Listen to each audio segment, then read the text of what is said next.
Mars 2023. Une banque s'effondre en moins de 48 heures. Pas une petite banque obscure, pas une banque remplie de traders spéculatifs.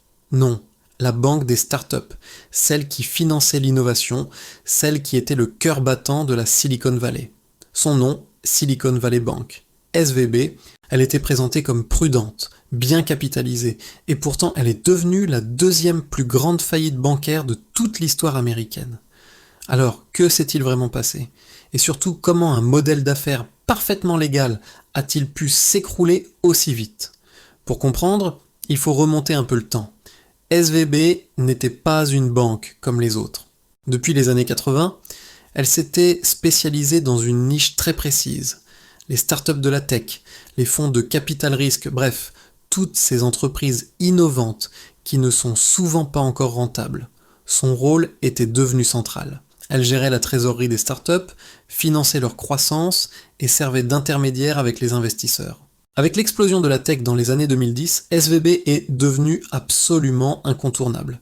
Et puis en 2021, c'est l'euphorie, l'argent coule à flot, les levées de fonds battent des records et les dépôts chez SVB explosent.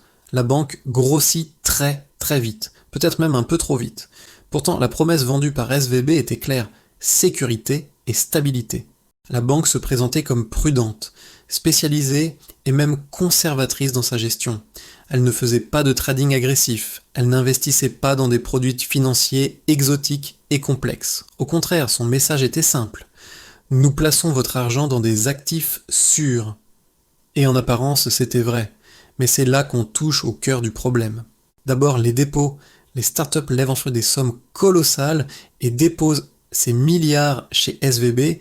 Le souci, c'est que ces dépôts ne sont pas stables du tout. Ils dépendent entièrement du financement des marchés. Quand l'argent des investisseurs afflue, tout va bien. Mais dès que les marchés se retournent, cet argent ressort aussi vite qu'il est entré. Ensuite, il y a la manière dont SVB investissait ses dépôts. Pour faire simple, la banque plaçait une grande partie de cet argent dans des obligations d'État américaines et des titres adossés à des créances hypothécaires. Sur le papier, ce sont les actifs les plus sûrs au monde. Mais ils avaient une caractéristique cruciale, des maturités très longues, c'est-à-dire que l'argent était bloqué pour plusieurs années.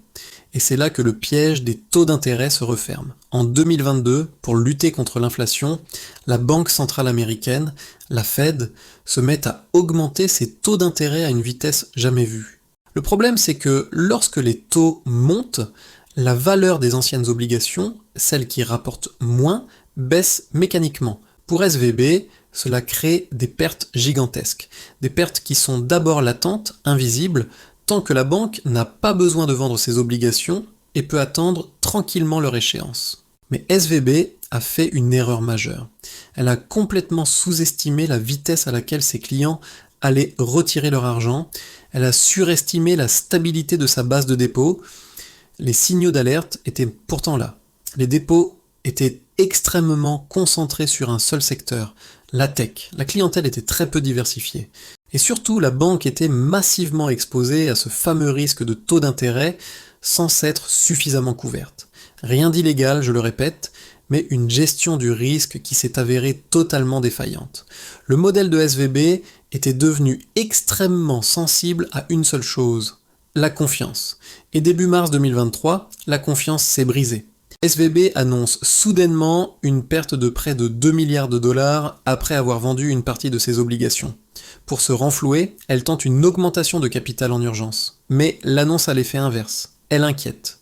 Immédiatement, les grands fonds de capital risque comprennent le danger et alertent toutes les startups de leur portefeuille. Retirez votre argent de SVB tout de suite.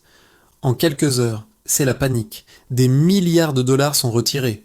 Mais ce n'est plus une rumeur qui se propage de guichet en guichet.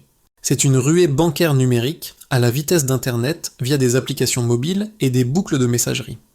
SVB n'a absolument pas le temps de réagir. Le 10 mars 2023, les autorités n'ont plus le choix. Elles ferment la banque.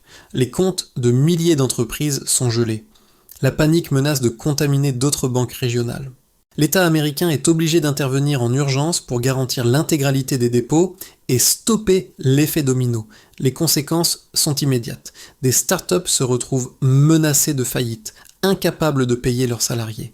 Une crise de confiance s'installe dans le système bancaire et l'onde de choc se propage dans le monde entier. Mais ce que cette histoire révèle est peut-être plus inquiétant. SVB n'est pas une fraude comme celle de Madoff. C'est l'échec d'un modèle économique qui semblait rationnel et légal sur le papier, mais qui s'est avéré incroyablement fragile dans un monde de taux d'intérêt volatiles et de finances instantanées. Cette faillite nous montre la vitesse destructrice de la finance numérique, notre dépendance totale à la confiance, et surtout les angles morts de la régulation bancaire moderne. Au final, SVB n'est pas tombée à cause de produits financiers toxiques. Elle est tombée à cause d'une mauvaise gestion du temps, des taux d'intérêt et de la vitesse fulgurante de la panique moderne. Comprendre la chute de SVB, ce n'est pas seulement regarder le passé, c'est comprendre pourquoi d'autres banques, même celles qui paraissent sûres, pourraient tomber demain. Merci d'avoir regardé cette vidéo. Si ce sujet vous intéresse, n'hésitez pas à vous abonner pour ne pas manquer les prochaines analyses. À bientôt.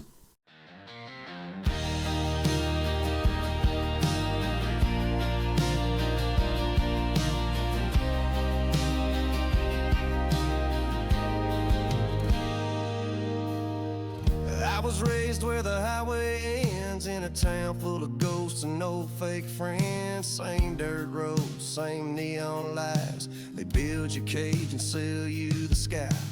Daddy said, son, don't stir the dust, but I was born with a restless trust. 1 foot in the gravel, 1 in the flame. I had to burn just to carve my name. I found my freedom in a beat up Ford, gas stained dreams and a dashboard cord, rolling past the county line, leaving slow death far behind. Ain't looking back, ain't turning round. My soul ain't made for this tight old town, with the wind in my lungs and the sun bleeding down. I found my freedom, God, I found it now. She wore a cross and a waitress grin, told me love means never giving in, but her hands felt like warning signs, clinging hard while I chased mine. Took my heart, tried to nail it shut, but I cracked the lock with a rebel strut. Now every mile's a holy sound, a prayer on wheels, no slowing down.